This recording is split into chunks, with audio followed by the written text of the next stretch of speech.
Hello again. So, chapter 11, I said in my last video that while I know a previous chapter I said was my favorite, this is another one of my favorites. It's titled White Wolf Leola. And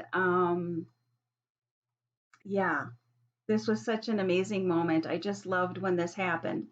But it first begins, this chapter talks about a relationship that I had that would end and end in a way that was very hurtful, very painful, and left me really deeply grieving the loss of that relationship of a friend.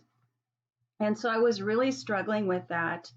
And so I reached out for help from a friend of mine who is a counselor and also does equine therapy, where you can actually work with her horse and do therapy and get to the bottom of what it is that is causing you pain and work through the grief.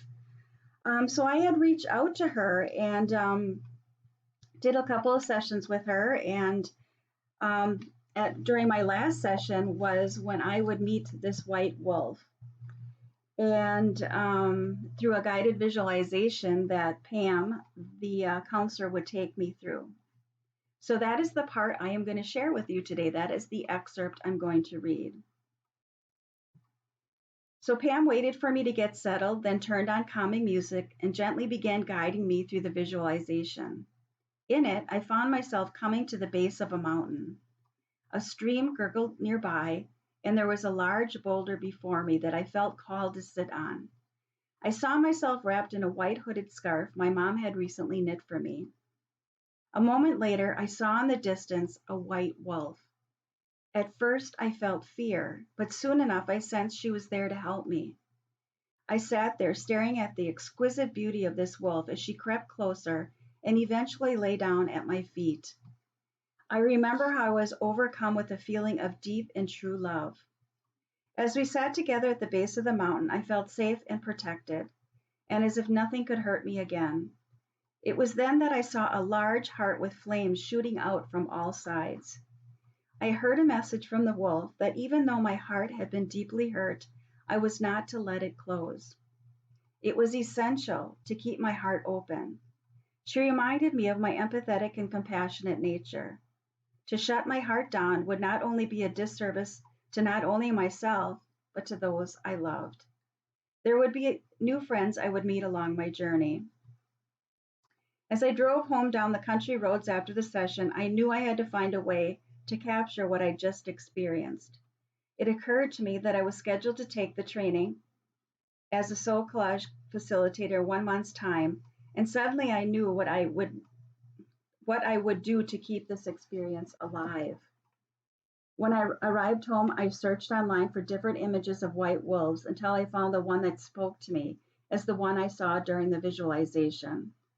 I also printed out a picture of a mountain Dawn, who lives in Alaska, had recently posted on our Facebook page. It was that mountain I had seen during the visualization.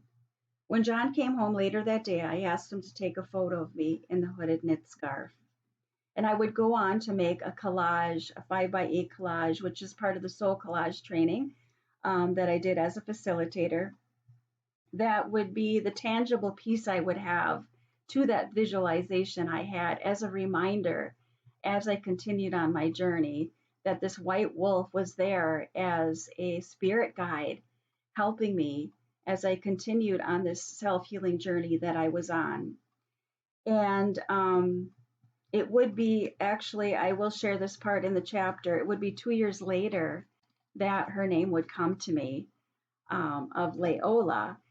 And this is all really integral to the fact that earlier on in one of the very second chapter that I shared with you, actually it was the first chapter I shared with you, a meditation that I had with Frankie when I was contemplating letting her ashes go and scattering them.